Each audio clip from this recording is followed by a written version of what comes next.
اور یہ روایت صحیح بخاری شریف میں 1284 اور 5655 6602 اور صحیح مسلم کے اندر 923 اور سنن ابی داؤد کے اندر 3125، سنن نسائی میں 1868، سنن ابن ماجہ میں 1588 پر موجود ہے۔ حضرت اسامہ بن زید رضی اللہ تعالی عنہ سے روایت ہے، رسول پاک صلی اللہ علیہ وآلہ وسلم کی صاحبزادی کا بیٹا بیمار ہو گیا تو ان کی والدہ نے نبی کریم رؤوف الرحیم صلی اللہ علیہ وآلہ وسلم کی طرف قاصد بھیجا کہ میرا بیٹا مرض الموت میں مبتلا ہے، یعنی قریب المرگ ہے، یعنی اپنی زندگی کے آخری ایام میں ہے۔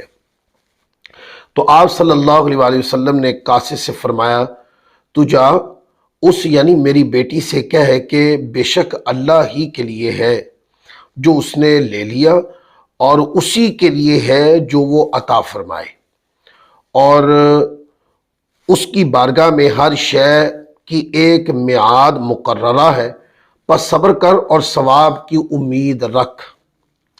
پس قاصد لوٹ کر آیا اور اس نے یعنی آپ صلی اللہ علیہ وآلہ وسلم کی صاحبزادی کو خبر دی۔ انہوں نے آپ صلی اللہ علیہ وآلہ وسلم کی صاحبزادی نے پھر قاصد کو قسم دے کر آپ صلی اللہ علیہ وآلہ وسلم کے پاس بھیجا کہ آپ ضرور آئیں۔ پس نبی پاک صلی اللہ علیہ وآلہ وسلم اپنے صحابہ کرام کے گروہ کے ساتھ اٹھے اور تشریف لے آئے۔ ان میں حضرت سعد بن عبادہ رضی اللہ تعالی عنہ بھی تھے۔ پس نبی کریم رؤوف الرحیم صلی اللہ علیہ وآلہ وسلم نے بچے کو لے کر اٹھایا، اپنی گود کے درمیان رکھا۔ اس بچے کے سینے سے مشکیزے جیسی آواز آ رہی تھی تو رسول اللہ صلی اللہ علیہ وآلہ وسلم کی آنکھوں سے آنسو جاری ہو گئے۔ حضرت سعد بن عبادہ رضی اللہ تعالی عنہ عرض کی، یا رسول اللہ آپ بھی روتے ہیں؟ تو آپ صلی اللہ علیہ وآلہ وسلم نے ارشاد فرمایا، میں تو اس یعنی اپنی صاحبزادی کی رحمت جو اس کی اپنے بچے کے لیے تھی کے لیے رو رہا ہوں۔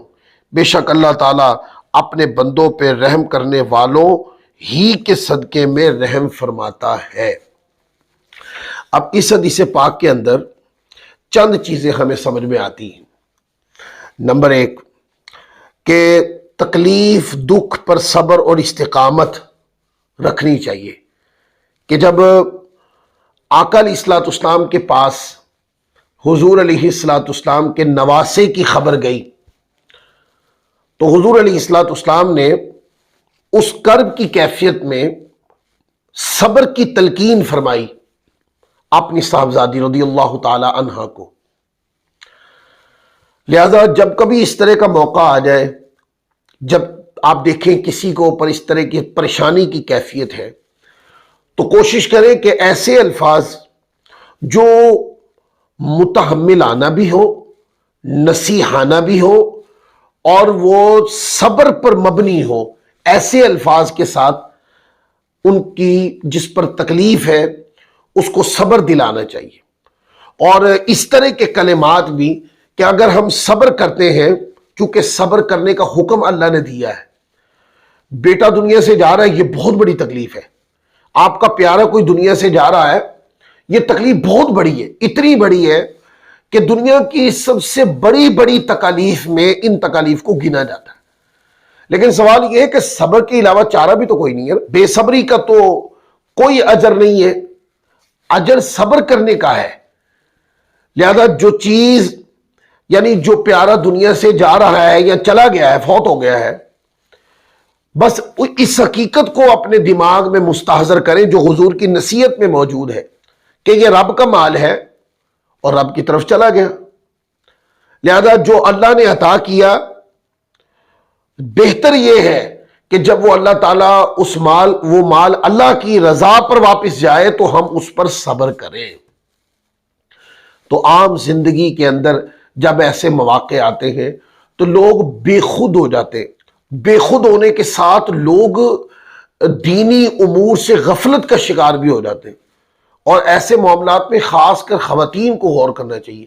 خواتین تو گلے شکوے اور ایسے کلمات الاپنا شروع کر دیتی ہیں کہ جو کفر پہ مبنی ہوتے، بلکہ اللہ تعالیٰ کی رحمت سے حسن ظن کرنا چاہیے کہ جو پیارا دنیا سے چلا گیا ہے اللہ اس کو عظیم اجر سے سرفراز فرمائے گا۔ جتنا زور اس کے غم میں اپنے آپ کو نابرداشتگی میں صرف کرنا ہے، بہتر یہ ہے کہ اتنا وقت جو ہے صبر کا دامن پکڑ کے دنیا سے جانے والے کے لیے مغفرت کی دعا کی جائے۔ لہذا حضور علیہ الصلوۃ والسلام کی جو نصیحت ہے، اس نصیحت کا مطلب یہ ہے کہ استقامت، صبر ایسے موقعوں پر مضبوطی سے تھامے رکھے، اور اس صبر کے اندر نیت اللہ رب العزت کی رضا کی ہونی چاہیے۔ لہذا اللہ کی رحمت سے اس صبر اور تکلیف پر اللہ کی رحمت سے ثواب کی امید بھی کرنی چاہیے۔ پھر کہتے ہیں حضور علیہ الصلوۃ والسلام دوسری بات اس کے اندر کہ آقا علیہ الصلوۃ والسلام آئے، آپ نے اپنے نواسے کو اٹھا لیا، اور حضور نے ہاتھوں میں اٹھا کر بے ساختہ حضور علیہ الصلوۃ والسلام کی آنکھوں سے آنسو بہہ پڑے۔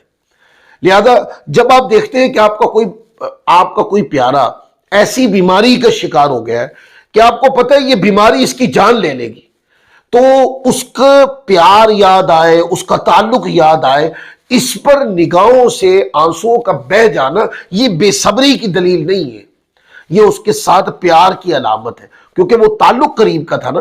تو لہذا دنیا سے جانے پر، کوئی دنیا سے چلا گیا پیارا رشتہ دار، بھائی بہن، کوئی قریبی چلا گیا، تو آنکھوں سے آنسوؤں کا بہنا یہ خلاف صبر نہیں ہے، یہ تحت صبر ہے۔